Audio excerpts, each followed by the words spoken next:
Hello and welcome. It's 2200 hours in Banjul and this is GRTS News, broadcasting for viewers in the Gambia and around the world.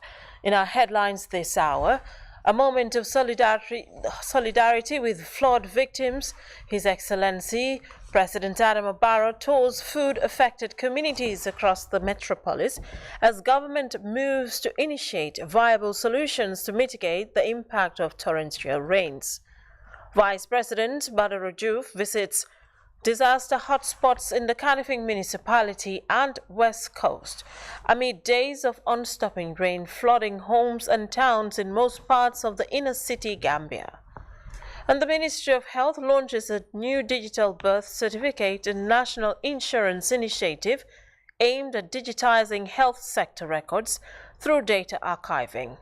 In sports, African players scoop some of the most lucrative football transfers in the current international window set to close at the end of August. Away from home, massive overnight shelling in Ukraine's southwestern city of Mykolaiv kills at least one person as Russia responds to a Ukrainian counteroffensive from neighboring Kherson.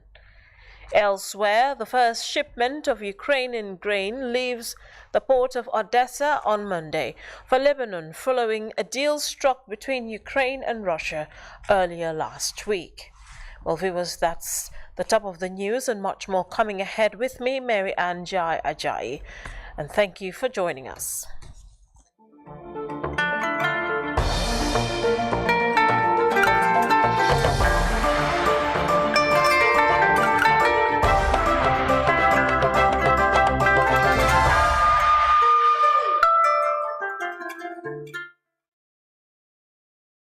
It's great to have you here. Now we begin this bulletin with His Excellency President Adama Barrow, who has been visiting flood areas in a show of solidarity to people and communities affected by weekend's heavy torrential rains. President Adama Barrow disclosed that government has secured $70 million funding from the government of India for the construction of a proper drainage system within the Greater Banjul area and another $46 million to boost coastal resilience, bringing long-term solutions to the recurrent flooding within the Kanifing municipality and West Coast region. President Barrow was speaking during a tour of the worst affected areas within the Kanifing municipality, West Coast region, and the capital city Banjul on Monday. The president also reassured that government will disburse funds to support disaster victims and provide them with food and other relief aid. Let's take a listen. Problems. The problem is drainage. Drainage is a big problem. But some of the problems also are man-made.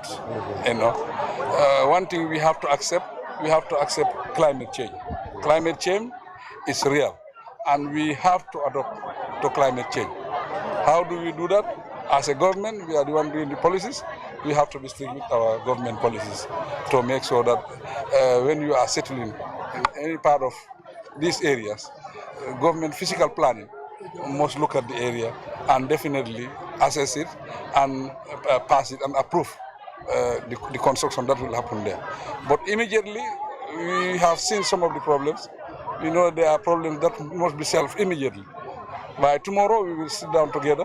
We see how best, what envelope can we provide immediately to go and solve the people's problem. Because some of them, they need food, you know, and mattresses and other things. The NDMA is here, the ministers are here, and the vice president is the one doing the oversight function as far as the environment is concerned. So by tomorrow, you would have gotten an envelope to go and address the immediate problems. For the long-term problems, we have a lot of projects that are coming. One of the projects is the drainage for the Greater Banjul area.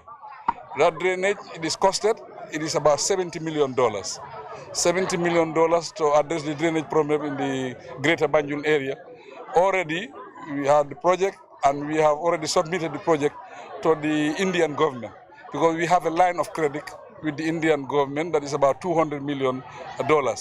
But to justify our case and access the money, that's why we have already sent that project, and we are very sure that the project will be approved because it's a social project. Other one also, we have the resilience. The coastal resilience project is also coming up. That is $46 million, and that is $46 million. That will be from Abuko. The canal from Abuko going to Kotu Stream. That will start in December. So that is coming to start in December. So that is another project that is coming up. But our activities also, we have to look at the way we construct our houses. There are a lot of problems. The problem is drainage. Drainage is a big problem. But some of the problems also are man-made, you know. Well, full details of that report by Momodou Jallow will come in this news, I believe. Now, still on the presidency, 3 days of continuous rain and heavy showers put towns and cities on hold earlier during the weekend as residents across the Gambian metropolis from Banjul to Brikama witnessed the first major floods of the year 2022. Now, scores of homes and roads were fully inundated and impassable as flash floods pushed people and communities out of their homes in a steady stream that started on Friday. On Sunday, Vice President Ju visited major disaster hotspot areas to assess the level of damage in various communities within the Kanifing municipality and West Coast region. Now, Baba Silla reports. Rain showers battered residential areas in inner city Gambia, leaving residents in devastatingly desperate situations. 3 days of unstopping downpours have inundated more than 50% of the metropolis, with a deluge that submerged homes across the city. The ravages of the country's first floods in 2022 ushers in a major crisis situation in the Greater Banjul area and West Coast as the government and relevant stakeholders move to take holistic action to devise permanent solution to what is now a recurring problem that usually strikes the same every year. Saturday night's heavy showers was the final straw that broke the camel's back as residential areas and roads took in a month's worth of rain in 48 hours. The government quickly responded with the Vice President and a cross-section of line ministries from Works to Environment, Security, Top Command, Disaster Management Agency, and Red Cross embarked on a site visit to disaster hotspots within the Kanifing municipality and West Coast region. The delegation first visited the Barton Harding Highway, which was fully inundated and cut off from traffic by the heavy torrential downpour, disrupting the road network throughout the weekend. The Ministries of Works, Environment and Lands were tasked to coordinate plans to find a permanent solution to the problem, which include residential planning and construction of a proper drainage system. Canalization of the area, because that is one of the biggest solutions to some of these problems, where in every part of the region here, including parts of West Coast, affected communities that we have seen been seriously affected in yesterday's rains. Those areas are were all surveyed. Feasibility has already been completed and the project is costed. The KMC did a very good cleaning exercise, but just after 1 week, the entire place returned back to the same status. I think we read also positive attitude from people. We cannot have resources to do one thing all around the same again and again. But we are not also running from our responsibilities. Based on the recently concluded sustainable waste management dialogue, hopefully in a very short time we'll come up with a sustainable waste management strategy. Settlement pattern of people is very erratic. People want to settle everywhere on planned situations of building structures and so on. But we've been working with the physical planning, particularly on this route of water. We need to look at it very critically and to avoid people settling on waterways. Blocking waterways is going to be devastating to our population. And waste management, as the Honorable Minister have mentioned, is key in this. This is a waterway that goes all the way to Abuko. Residents affected by the heavy downpour are in a serious, desperate situation, with many facing a food emergency, with entire food stores and other valuable materials washed away by the flood. Some had to evacuate their houses to seek shelter with neighbors as flood invaded entire households, causing great loss to families and communities.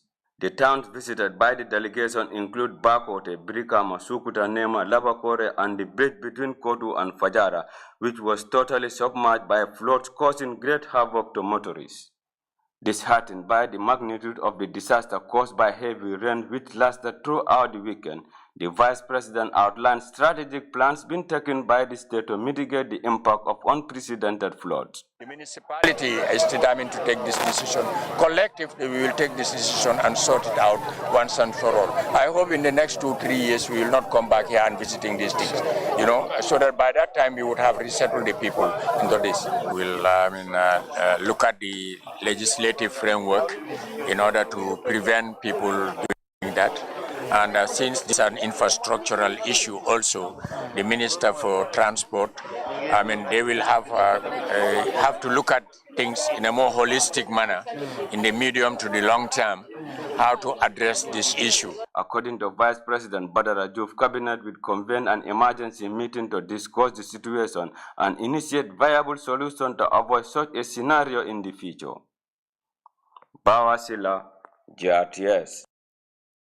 The President, His Excellency Adama Barrow, laid the foundation stone for the construction of the country's first University of Applied Sciences, Engineering and Technology in Brikama, West Coast region. After years of planning and preparation, Gambians can now acquire degree programs in civil and mechanical engineering as well as electronics at home, thanks to a joint collaboration between the government of the Gambia and the World Bank. Well, our Presidential Affairs correspondent, Mamadou Jallo, has more. The President, His Excellency Adama Barrow, flanked by officials, laid the foundation stone for the construction of the country's first University of Applied Sciences, Engineering and Technology. After years of planning and preparation, Gambians can now acquire degree programs in civil engineering, mechanical engineering and electronics engineering at home, thanks to the collaboration between the government of the Gambia and the World Bank. Braving heavy rains, President Barrow joined other government officials, university academics and administrators, students and the people of Brikama for the historic ceremony held behind the Gambia College. The first phase of the project will see the construction of 3 faculties and allied infrastructure to provide a conducive learning environment for students enrolled at the university. This, according to the project consultant Babukar Semega Jane, conforms with the highest international standards. The university master plan is designed to be progressive with all the modern facilities of a high-quality university of the 21st century, including faculty buildings for teaching, library and resource center, auditorium and regional conference center, administration buildings, commercial center with allowances for banks, cafeteria, shops, printing resources, medical center, book and stationery shops, etc. Student and staff accommodation with ancillary sports and recreational facilities have also been allowed for in the master plan. The construction is funded by the World Bank as part of its efforts for the creation of what it calls African Centers of Excellence over a dozen African countries. The World Bank representative in the Gambia, Matar Toure, highlighted the importance of the project for the Gambia as an emerging center of excellence. For the Gambia, I believe the ACE Impact project is particularly important, as I am pleased to note that the Gambia is harnessing the gains of the ACE-1 project and the opportunities afforded by the ACE Impact project to establish an emerging center of excellence on science, technology, and engineering for entrepreneurship at the Gambia Technical Training Institute. This delivers engineering degree programs and serves as the first phase of GTTI's transformation into an applied University of Science, Engineering and Technology. Professor Sam Ofori, a senior university consultant, commended the government's efforts in transforming the Gambia Technical Training Institute, adding that the process has made remarkable progress. This university, he continued, will create new opportunities for Gambians, disclosing that 80 students are already enrolled. We have a current 80 students enrolled. 60 of those students, representing 75%, are males. 20 of them are females, representing 25%. Speaking at the event, President Barrow described the development as historic in the Gambia's drive to provide higher education beyond the diploma levels. This, the President added, will significantly enable the country to produce the trained human resource to enhance national development. In the past, Only a selected few had access to higher education.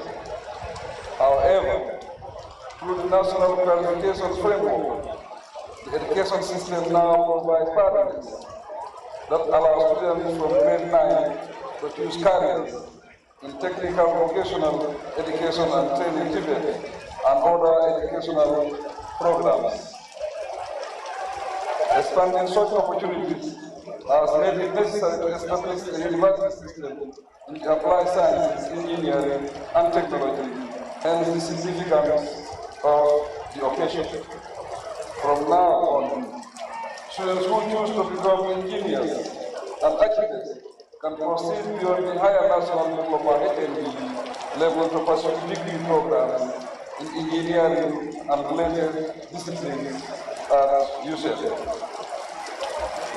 President Barrow also assured that his government is committed to the higher education sector, disclosing plans to provide support to Gambian students enrolled in the university. The Center of Excellence in Science, Technology and Engineering for Entrepreneurship will help the sector to deliver degree programs that will groom skilled job creators through entrepreneurship and other outlets.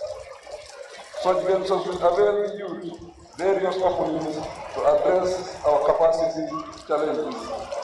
Many nations have successfully transformed their economies through their human resources, and it is clear to us that applied education is an effective means of achieving this.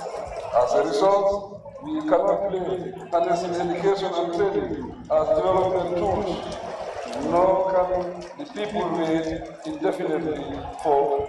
This development follows a pattern that has seen the president lay the foundation stone of several projects designed to accelerate national development as part of his government's stated goals of providing the critical infrastructure and facilities. Momodu Jallo, JRTS News. The Ministry of Health has launched a new digital birth certificate, a national insurance initiative aimed at digitizing the health sector through data archiving to ease the filing and recovery of information. The new digital birth certificate can be acquired through the old paper birth certificate on Alcalo attestation. Health officials are now moving to decentralize for the digital certificate to enable nationwide access to the national document. Well, let's take a listen to this excerpt. It's a joint mass registration campaign for births, and then NHIS, that is National Health Insurance, which is to register people, to register them, and then so that they can have their cards. The program is all about registering people's births, and then what is expected from them is like they should come with their national documents. Those are the ID card, national ID card, birth certificate, old birth certificate original, passport original, whatever document you are bringing, driving license and Alcalo's attestation plus the infant welfare card. These are the documents that we are expecting people to come along with. For this registration of births digital system, we are moving from the paper base. We want to tell the people that we want to move from the paper base, that is the elongated birth certificate, to the more digital, which is an A4 size kind of. And then in this process, it is going to help a lot, because in those days people find it very difficult to retrieve their births where it was registered. And then the second issue that it was with is like the manual process. That one, you have to search for where your first registration was done, which was really a burden to many people. Those that have registered their births are no longer alive, so you cannot tell. So with this process, it is going to eradicate all those problems. We are going to have one system. If you fall 17 to 0, like if you're born today to 17, that one we are going to provide a NIN. That NIN is going to be linked to your birth certificate, and when you reach the age of 18 for your ID card, they are just going to take that NIN number, that unit identification number, and then link it to your ID card, meaning you are going to have one number that is going to be linked to all your national document, which is a great thing. So we are calling everyone to come out in their large number. We are going to start with Banjul, Bakau, then Josuang. Those people, we are asking them to come out in their large numbers because this is a great and big event. We want them to come with these various documents when they are coming, that is their national identity card, passport, ICC, all birth certificate, and those that are resident and they are expected or they will be staying here for more than 6 months. Those people, we are asking them to come, the residents, even tourists, if they are going to stay here for more than 6 months or 6 months, all of them, they should come. This program is a joint Senior Secondary School on Saturday graduated its 7th batch of students comprising over 500 students from both categories. The graduating class of 2022 successfully completed 3 years of intensive training in the arts, commerce and sciences as the school's management moves to consolidate their successes in WAEC examinations. Usman Mana reports. It's a fulfilling moment for these graduates as the school graduates the 7th batch of students of over 500 from both the upper and senior secondary, dubbed the class of 2022. Banjulunding Upper Basic was established in 1995, then moved to its own structure in 2002. The school was upgraded to senior secondary level in 2013 by MOPSI as the first in the area. The graduating class features the areas of study ranging from arts, commerce and the sciences. The theme of the ceremony looks at teachers' welfare, which says teachers deserve dignity and respect to ensure an effective service delivery. This theme is quite apt and appropriate for the occasion, especially at a time when teachers face many challenges such as a lot of unruly behavior coming from students nowadays. Therefore, coming up with this theme will prepare and help us to make sure that we have the required students to be with our teachers so that the teaching and learning process can be done as expected. Reporting to the gathering, the principal of the school, Sekou Samusa, expressed delight over the successes registered by the school, citing the pure science class who they awaits for an excellent results in WAS. He said the 2021 WAEC results indicate an overall performance for both the upper and senior secondary. For 2021 WAS, cohort of candidates in September-October exams and registered 89% overall percentage pass. I think this is a laudable achievement. They need to be commended for that. And obtained excellent performance in certain subjects such as physical education, commerce and history, etc. with 51% pass in mathematics, 59% pass in English language, whilst much improvement is needed in other core subjects. He, however, appealed to parents to enroll their children to remedial classes to mitigate the impact of COVID. In order to achieve 884 hours, students have to be on classes, on summer classes, to ensure that the syllabus are complete. If you allow us to score 9 credits, if you allow us to score grade 6, if you allow us to score better results. The SMC Chair Modu Conte encouraged parents to inculcate good morals in their children as corporal punishment is abolished in schools. Guest speaker Awa Jammeh advised the graduates to look up to good and successful people worth emulation. Be committed to yourself and give yourself a big task. You are all smart boys and girls. You can always achieve your dreams of becoming a better person tomorrow if you truly committed towards it. The school officials used the occasion to appeal to the Education Ministry to create board of directors to govern the school for sustainable operation, as well as the provision of ICT, among others, for the school. The class of 2022 each received certificates of completion, awards, and prizes were awarded to outstanding students. My teachers and my mom for giving me the full support that I needed in the first place. She has always encouraged me.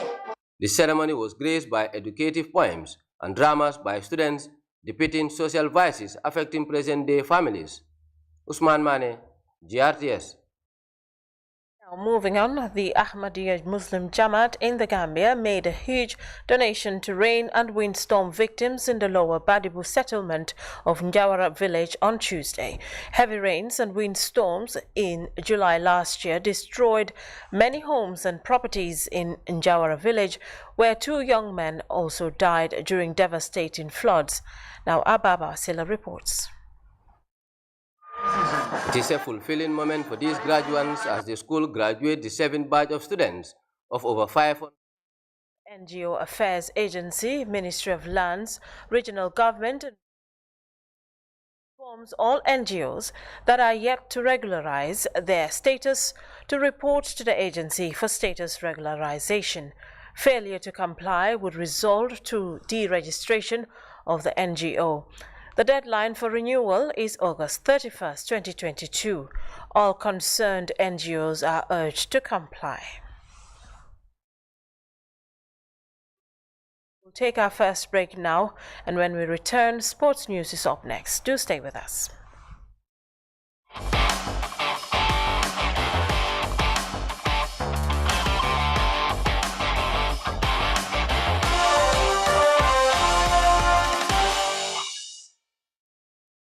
Now, African players have been at the center of some of the most lucrative football transfers in the current international window that closes at the end of August. With just a week before the new European club football season kicks off, CGTN's Mohamed Abubakar looks at some of the biggest transfers involving African stars so far.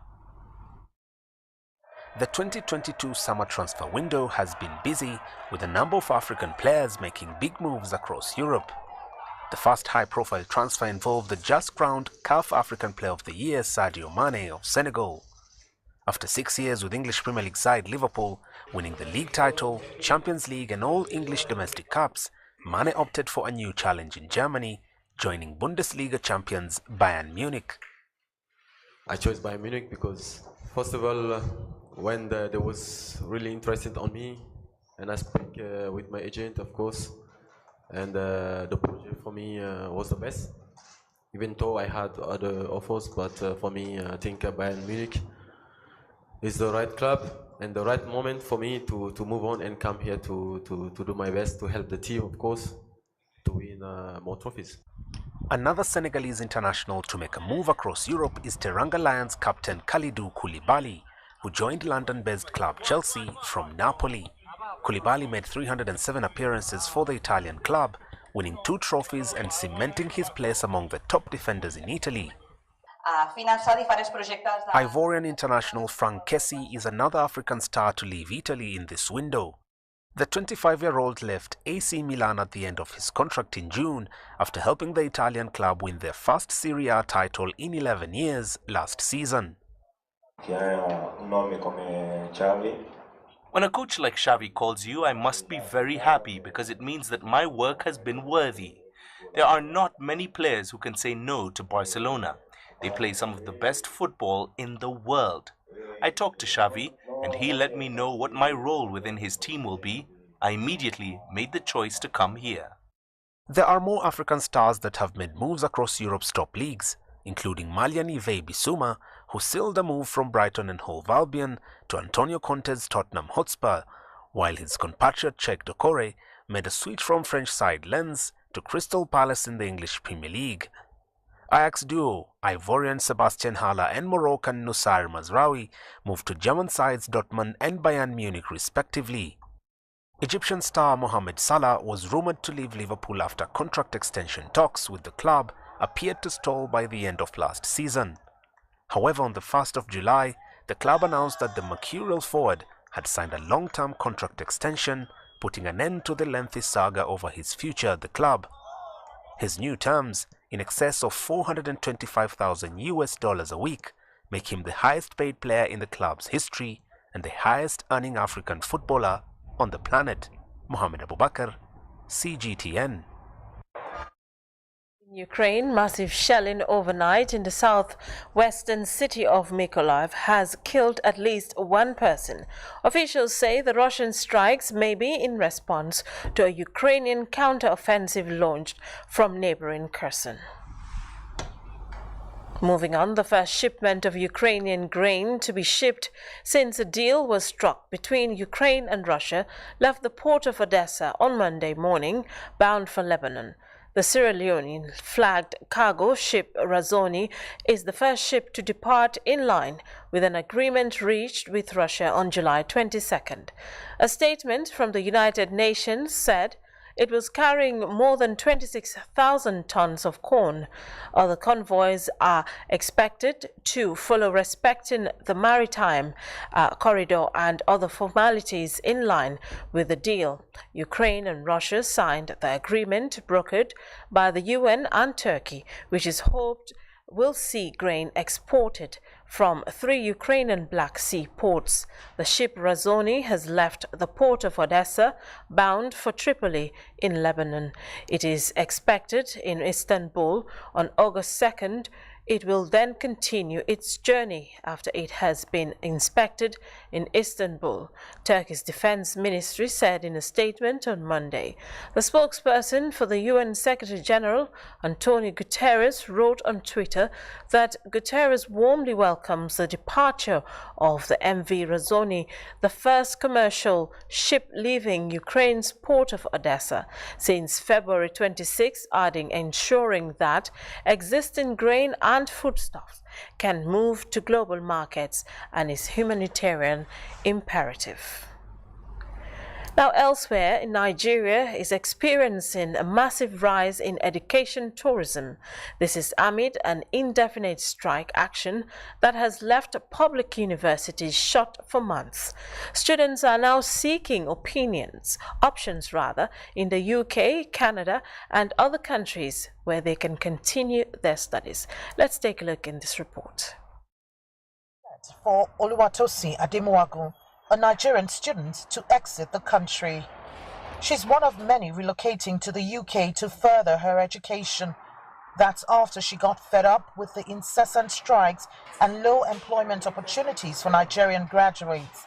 With a UK degree, you have a better chance. If you were to decide to come back to Nigeria, you just have a better chance. The labor market is increasing literally every day, every month, every year. You know, we're training out students from school, and jobs are not really available as such. So it's no surprise that Nigerians are leaving to countries that are looking for people and are willing to pay. International schooling consultant Bola Ugumbiade has spent nearly 2 decades helping students secure education opportunities abroad. She has recorded a surge in requests for her services in the past 6 months, and the UK is a primary choice destination for most of her clients. A lot of students were just tired of the system. They're just tired of the educational system. We've had a surge in the interest for people studying abroad. But for the UK specifically, a major reason is that the visa process is easier. And if you say the documentation are fine, your chances of getting the visa is quite high. Unlike other countries, when you're sure that the documents are fine, you have enough money, everything is in place, you're still not sure that the student will get the visa. So everybody wants a level of certainty. It's been over 5 months since public universities across Nigeria shut down operations. That follows an unresolved remuneration dispute between the Academic Staff Union and the federal government. Negotiations haven't yielded much, and that has halted education for tens of thousands of students. It's an implication, a far-reaching one, even beyond the educational sector, to the economy. Massive brain drain, of course, would be the implication, the emphasis of our educational system. We need to begin to take steps, and quickly too, that will lead to a revamping of our educational system. Data from the UK's Higher Education Statistics Agency shows a 64% increase in Nigerians studying in the United Kingdom. That's between 2019-2020 and 2020-2021 academic sessions, and the figures are steadily rising. Some other top study destinations for Nigerian students include the United States, Canada, and Malaysia. Kelechi Amekalam, CGTN Abuja, Nigeria. You're watching us live from Banjul, and I am Mary Anjai Ajay. And a quick look at our top stories before we go.